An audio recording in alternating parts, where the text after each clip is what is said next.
So again, you see, here is where you have to understand the experience. Don't try to just live. So you're fighting with somebody, understand why. Don't just figure why.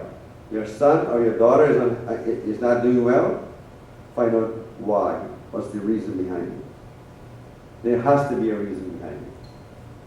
Right? You meet a nice guy in the street and he didn't propose or he didn't show that he wanted to date you or so. Figure out why. It could be your fault. You know. Worst thing, a girl can come and say, I met this guy, he didn't even ask me out. But are you axable? So you can't say, okay, well, I like this movie star, but if you're going to want a movie star to date you, you have to be a movie star. So you just can't assume things and then get angry, make your life miserable. You make your life miserable by what you do, so by what you conclude and so on. So, and experiencing your life, you're using the life codes, using all of these things to live the experience. I'm in the 9th year right now. So I have to wait before I do a lot of things. But I'm enjoying the experience. I'm enjoying the experience. Right? And if you enjoy the experience, you learn more in that negative time. Then because when you have positive times, you don't have time to learn.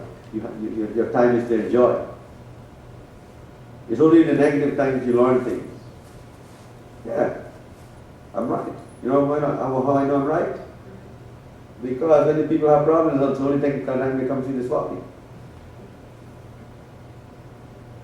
Yeah, well, summertime you don't see them until they have a problem.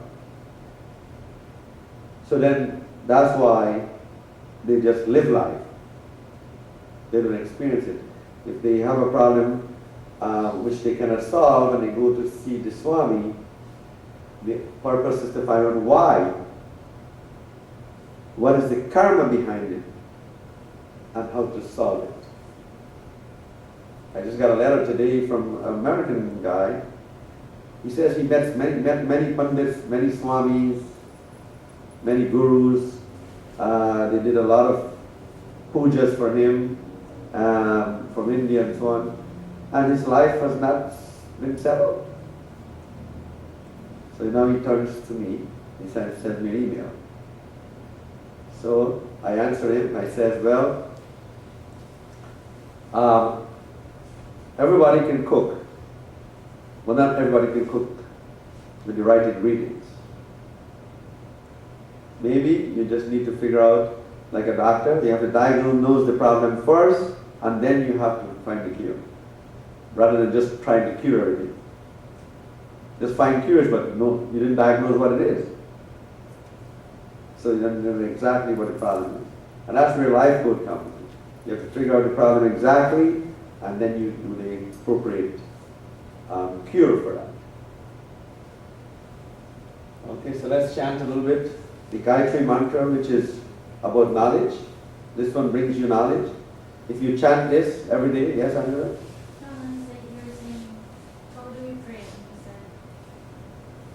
Yeah, to answer the question of prayer, how do we pray? You don't pray by just going to the altar or to the temple. You pray by doing things, by creating actions, right? Well, as Elizabeth said, helping others, right? One of the greatest, and some of you might disagree with me, well, one of the greatest pleasure and experience of a good wife is to please her husband. And one of the greatest experience of a man is to have a good wife. It's equal to God in all sense. So godly things we must do, right? To be a great wife is godly. To have a great wife is godly for a man. Because you know, huh? He needs to realize that too. Well, that's what I'm saying. To realize he has a great wife is godly. Right? So again, before he can realize he has a great wife, the wife has to realize she's a great woman. You know, if a man comes along, right, and asks the girl lady for a date for the first time, and he wants to sleep with her right away, he doesn't regard her as a great wife. He regards her as a subject, sex object. Right? If a man comes along and he wants to please her in many ways, what happened to romance? You know, then he appreciates her. If the woman thinks, oh well, okay, if I sleep with him right away, I'll catch him. That's not a great wife. She doesn't regard herself as valuable. So again, today a lot of that happens. So we have to like first value ourselves as gods before other people can see us as gods. Act like a goddess. You always know how a princess acts. Look at Princess Kate. Look at Princess Diana. They act like princess. So you know they're princess. Right? So you act like a great wife, you know, he will recognize that.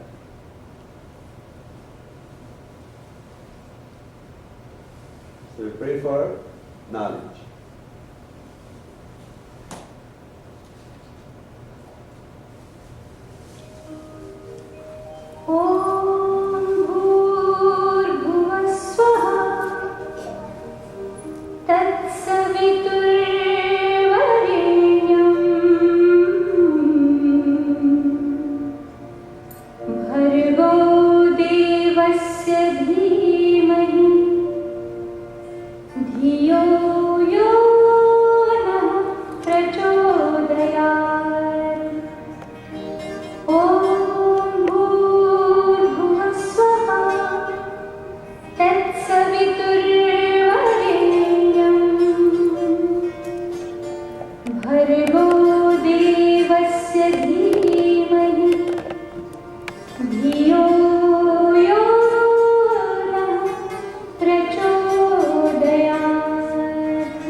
Yes.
book is How to Pray.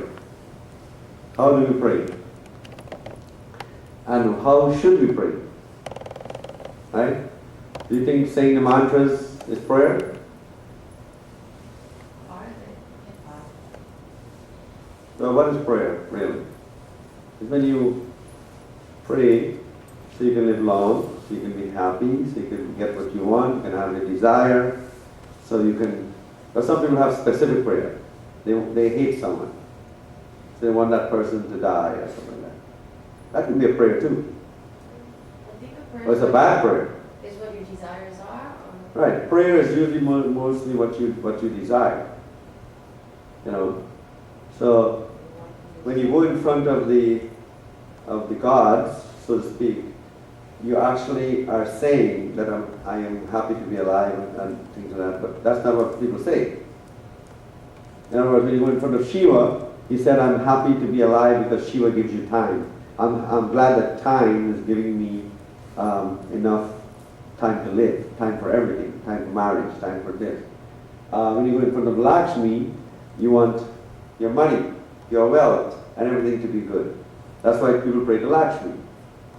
People pray to Jesus Christ because they want him to be the shepherd, and you want him to treat you good as the shepherd. He says, I am the shepherd, you're the sheep, I am the teacher, you are the disciple, you're the follower. So you pray to Christ because you want him to be your teacher, so he can teach you.